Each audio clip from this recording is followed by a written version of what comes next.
നമസ്കാരം. നമ്മുടെ രാജ്യത്ത് മതപരിവർത്തനം വലിയൊരു ചർച്ചാ വിഷയമാണ്, വിവാദ വിഷയമാണ്.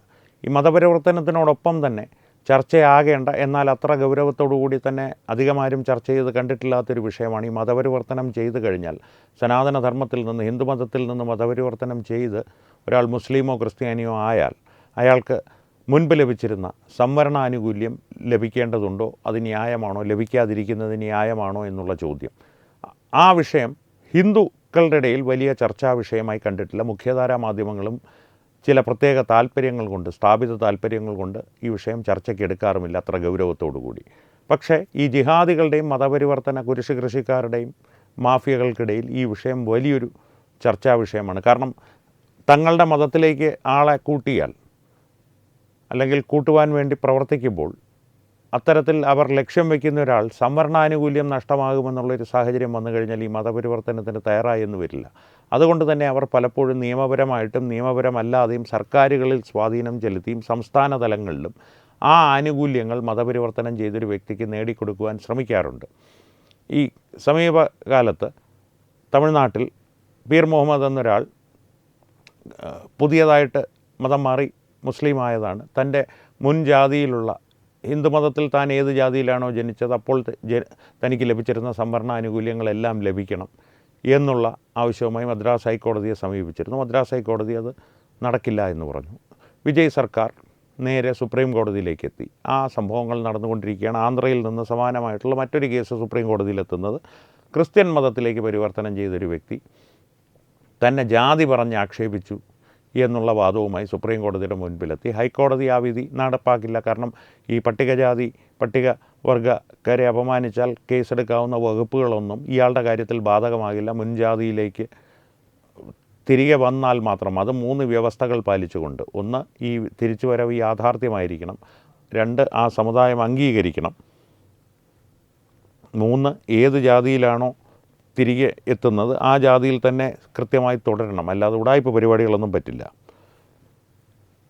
ക്ഷമിക്കണം, അത് 3ാമത്തെ വ്യവസ്ഥയാണ്. 2ാമത്തെ വ്യവസ്ഥ ഹിന്ദു, സിഖ്, ബുദ്ധമതത്തിലേക്കുള്ള പരിവർത്തനം യാഥാർത്ഥ്യമായിരിക്കണം.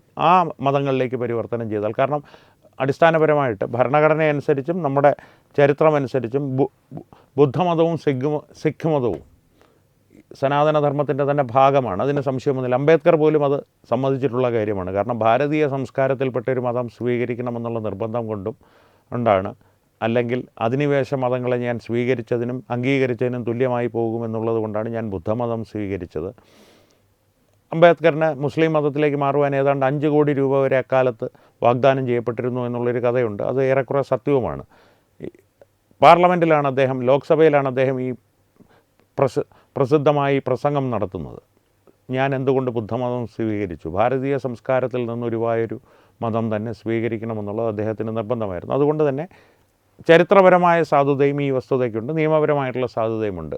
ഹിന്ദു, സിഖ്, ബുദ്ധമതത്തിലേക്കുള്ള പരിവർത്തനം യാഥാർത്ഥ്യമായിരിക്കണം. അതാണ് 2ാമത്തെ വ്യവസ്ഥ. 3ാമത്തെ വ്യവസ്ഥ, ഏത് ജാതിയിലാണോ ഈ വ്യക്തി ജനിച്ചത് പരിവർത്തനം ചെയ്യുന്നതിന് മുമ്പ്, ഒന്നെങ്കിൽ കുരിശ് കൃഷി പാൽപ്പൊടിയാകുന്നതിന് മുമ്പോ അല്ലെങ്കിൽ ജിഹാദിയാകുന്നതിന് മുമ്പോ ഏത് ജാതിയിലാണോ ജനിച്ചത് ആ ജാതിയിലുള്ള സമൂഹം അയാളെ മടക്കി സ്വീകരിക്കണം. ഇതിലേതെങ്കിലും ഒരു വ്യവസ്ഥ പാലിക്കാൻ പറ്റിയില്ലെങ്കിൽ, 1ാമത്തെ വ്യവസ്ഥ ഈ തിരിച്ചുള്ള പുനഃപരിവർത്തനം യാഥാർത്ഥ്യമായിരിക്കണം, അല്ലാതെ ഉടായ്പാകരുത്. ഉടായ്പാണെന്ന് തെളിയിക്കാൻ ഒരല്പം ബുദ്ധിമുട്ടുണ്ട്, എന്നാൽ പോലും ഉടായ്പായിട്ട് ചെയ്യുന്നവരുണ്ട്. ആ വിഷയത്തിലേക്ക് നമുക്ക് വരാം. 2, ഈ പരിവർത്തനം ചെയ്യുന്നത്, തിരിച്ചു വരുന്നത് ഹിന്ദു, സിഖ്, ബുദ്ധ മതങ്ങളിലേക്ക് ഏതിലെങ്കിലും ഒന്നിലായിരിക്കണം. അല്ലെങ്കിൽ ക്രിസ്ത്യൻ മതത്തിൽ നിന്ന് ഇസ്ലാം മതത്തിലേക്ക് മാറിയാലും ഇതേ വ്യവസ്ഥ തന്നെയാണ്. അധിനിവേശ മതങ്ങൾക്കെല്ലാം ഒരേ രീതിയിലുള്ള നിയമമാണ് എന്നാണ് സുപ്രീം കോടതി പറയാതെ പറയുന്നത്. അധിനിവേശ മതമെന്നവർ പറയില്ല, ഹൈക്കോടതിയും പറയില്ല. 3ാമത്തേത്, ഏത് ജാതിയിലാണോ സത്യത്തിൽ ജനിച്ചത്, ഇയാളുടെ ജന്മമുണ്ടായത്, ആ ജാതിയിലുള്ള സമൂഹം ഇയാളെ സ്വീകരിക്കണം തിരിച്ച്. ഇത്രയുമാണ് ഹൈക്കോടതിയുടെ വിധി. ആ ഹൈക്കോടതിയുടെ വിധിയെ പൂർണ്ണമായും ശരിവച്ചിരിക്കുകയാണ് ഇപ്പോൾ സുപ്രീം കോടതി. ഇതിൽ ഇടപെടേണ്ട കാര്യമൊന്നുമില്ല, കൃത്യമായിട്ടുള്ള നിരീക്ഷണങ്ങളാണ്, വിധിയാണ് എന്നുള്ള കാര്യം വ്യക്തമായി പറഞ്ഞിരിക്കുകയാണ്.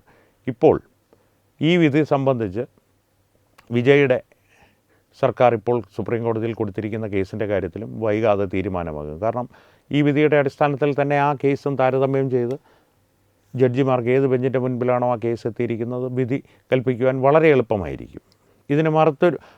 ഇതിനെ എതിർത്തൊരു വിധി അല്ലെങ്കിൽ ഇതിനെ മറുത്ത് ഞങ്ങൾ ഇതിനെ അംഗീകരിക്കുന്നില്ല എന്നുള്ള രീതിയിൽ വിധി പ്രഖ്യാപിക്കുവാൻ ഏതെങ്കിലും ഒരു ബെഞ്ച് മുതിരുമെന്ന് എനിക്ക് തോന്നുന്നില്ല. ഭരണഘടനാ ബെഞ്ചിൻ്റെ മുൻപിലേക്ക് ഈ കേസ് പോയില്ലെങ്കിൽ പോകുവാനുള്ള സാധ്യതയും വളരെ കുറവാണ്. ഇനി ഈ വിഷയത്തിലേക്ക് തിരിച്ചു വന്നാൽ ഞാൻ പറഞ്ഞിരുന്നു, ഈ പരിവർത്തനത്തെ സംബന്ധിച്ചുള്ള വ്യവസ്ഥകളിൽ ഒന്ന്, ഈ പരിവർത്തനം യാഥാർത്ഥ്യമായിരിക്കണം, അല്ലാതെ ഒരു വിശ്വാസത്തോടു കൂടിയുള്ള സത്യസന്ധമായ പരിവർത്തനമായിരിക്കണം. പുനർപരിവർത്തനം, ഈ ആനുകൂല്യങ്ങൾ ലഭിക്കണമെങ്കിൽ ഒറ്റത്തവണ മാത്രമേ അത് നടക്കുകയുള്ളൂ. കുരിശ് കൃഷിക്കാരനായി അല്ലെങ്കിൽ ജിഹാദിയായി ഒരാൾ ആത്മാർത്ഥമായി തിരികെ പുനഃപരിവർത്തനം ചെയ്ത് സ്വന്തം ജാതിയിലേക്കും സ്വന്തം പൈതൃക മതത്തിലേക്കും തിരികെ വന്നാൽ ഘർവാപ്പസി നടത്തിയാൽ ആ ഘർവാപ്പസി ആത്മാർത്ഥമായിരിക്കണം, അല്ലെങ്കിൽ ആനുകൂല്യങ്ങൾ നേടിയെടുക്കുവാനുള്ളൊരു ഉടായിപ്പാകരുത് എന്നുള്ള വ്യവസ്ഥയുണ്ട്. പക്ഷേ ഇത് കുറച്ച് ഉടായിപ്പല്ല എന്ന് തെളിയിക്കുവാനായിട്ട് ഒരല്പം ബുദ്ധിമുട്ടാണ്. കുടുംബത്തിലെ മുഴുവൻ അംഗങ്ങളും കുരിശ് കൃഷിക്കാരായി തന്നെ തുടർന്നുകൊണ്ട് ഞാൻ മാത്രം തിരികെ പുനഃപരിവർത്തനം നടത്തി എന്ന് അവകാശപ്പെട്ടുകൊണ്ട് MLA വരെ ആയിട്ടുള്ള ആളുകൾ നമ്മുടെ നാട്ടിലുണ്ട്. അതിന് നിയമസാധുത ഉണ്ട് താനും. കാരണം ഇതിൻ്റെ പിന്നിലുള്ള സത്യസന്ധത എന്നുള്ളത് അളക്കാനോ തെളിയിക്കുവാനോ ഒരല്പം ബുദ്ധിമുട്ടുണ്ട്. പക്ഷേ എന്നിരുന്നാൽ പോലും ഒന്ന് ശ്രമിച്ചാൽ അതെല്ലാം സാധ്യമാകുന്ന കാര്യമാണ്. അതിനു വേണ്ടിയിട്ട് ആളുകൾ അറിഞ്ഞിറങ്ങണമെന്ന് മാത്രം. എന്തായാലും നിയമത്തിന് ചെയ്യാനുള്ളത് ചെയ്തിട്ടുണ്ട്. നിയമമനുസരിച്ച് അധിനിവേശ മതങ്ങൾക്ക് സംവരണം ഒരു അവകാശമേ അല്ല. ആ സംവരണാവകാശം, ജാതി അടിസ്ഥാനത്തിലുള്ള സംവരണാവകാശം സനാതനധർമ്മത്തിൽ, ഹിന്ദുധർമ്മത്തിൽ മാത്രം നിലനിൽക്കേണ്ട ഒന്നാണ്, അവകാശപ്പെട്ട ഒന്നാണ് എന്ന് സുപ്രീം കോടതി സംശയലേശമെന്നെ വിധിച്ചിരിക്കുകയാണ്. ഇനി അക്കാര്യങ്ങൾ, ഈ മതപരിവർത്തനങ്ങളുടെ കാര്യത്തിൽ ഈ വിഷയം മുന്നോട്ട് വെച്ച് തീരുമാനമാക്കേണ്ടത് സന്നദ്ധ സംഘടനകളും ഹൈന്ദവ സംഘടനകളുമാണ്. സംവരണത്തിൻ്റെ കാര്യത്തിൽ അഭിപ്രായ വ്യത്യാസങ്ങളും ഉള്ളവരുണ്ടാകും. സംവരണം മാറ്റേണ്ടതാണ്. അംബേദ്കർ തന്നെ അത് പറഞ്ഞിട്ടുണ്ട്, ഭരണഘടനയിൽ എഴുതി വെച്ചിട്ടുണ്ട്. 50 വർഷങ്ങൾക്കുള്ളിൽ ഈ സംവരണ സംവിധാനം എടുത്തു കളഞ്ഞ് ഭാരതത്തിലെ ജനങ്ങളെ എല്ലാവരെയും തുല്യരാക്കണമെന്നുള്ളത്. പക്ഷേ അത് എടുത്തു മാറ്റുവാൻ ഒരല്പം പ്രായോഗികമായിട്ടുള്ള ബുദ്ധിമുട്ടുകളുണ്ട്. കാരണം ഇനിയും ഉന്നമനം നേടേണ്ട ഒരുപാട് വിഭാഗങ്ങളുണ്ട്, ജനസമൂഹങ്ങളുണ്ട്. അത് വനവാസികളാകട്ടെ പട്ടികജാതിക്കാരാകട്ടെ, അവരുടെ ഇടയിലെല്ലാം ഇനിയും ഉന്നമനം നേടേണ്ട പലരുമുണ്ട്. അതുകൊണ്ട് തന്നെ സംവരണം ഒരു കാലത്തേക്ക് കൂടി ഇങ്ങനെ തന്നെ തുടരേണ്ടത് ഭാരതത്തിൻ്റെ വളർച്ചയ്ക്ക് അത്യന്താപേക്ഷിതമാണ്. പക്ഷേ ഒരു കാലത്ത് ഈ സംവരണം മാറ്റിയേ മതിയാകുകയുള്ളൂ. കാരണം ഇക്വാലിറ്റി എന്ന് പറയുന്നത്, സമത്വം എന്ന് പറയുന്നത്, എല്ലാവരും ഒരേപോലെ, എല്ലാവരും അംബാനിയാകണം അല്ലെങ്കിൽ എല്ലാവരും ദരിദ്രനാരായണന്മാരാകണം എന്ന് കമ്മ്യൂണിസ്റ്റ് സിദ്ധാന്തമല്ല. അവരവരുടെ സാഹചര്യങ്ങൾ, അവരവരുടെ കഴിവുകളനുസരിച്ച് അവരവർക്ക് അർഹമായ യോഗ്യതയും അർഹമായിട്ടുള്ള അവസരങ്ങളും, അവസരങ്ങളും ഒരു മുന്നോട്ട് പോകാനുള്ള സാഹചര്യങ്ങളും ഒരുക്കി നൽകുക എന്നുള്ളത് മാത്രമാണ് സമത്വം കൊണ്ട് ജനാധിപത്യത്തിൽ ഉദ്ദേശിക്കുന്നത്. അതിനപ്പുറത്തേക്ക് മറ്റൊരു വ്യാഖ്യാനത്തിനും അവിടെ പ്രസക്തിയില്ല. എന്തായാലും സുപ്രീം കോടതിക്ക് നന്ദി പറഞ്ഞുകൊണ്ട് വേണം ഈ ഒരു വിഷയം അവസാനിപ്പിക്കുവാൻ. ഈ വിഷയത്തെക്കുറിച്ചുള്ള താൽക്കാലിക ചർച്ച നമുക്ക് അവസാനിപ്പിക്കുവാൻ. തുടർന്നും വലിയ വിവാദങ്ങളും സംവാദങ്ങളും ആവശ്യമായിട്ടുള്ളൊരു വിഷയമാണ് ഈ അധിനിവേശ മതങ്ങളുടെ ഈ മതപരിവർത്തനം, അതിന് സംവരണം തുടരണമെന്നുള്ളൊരു വാശി.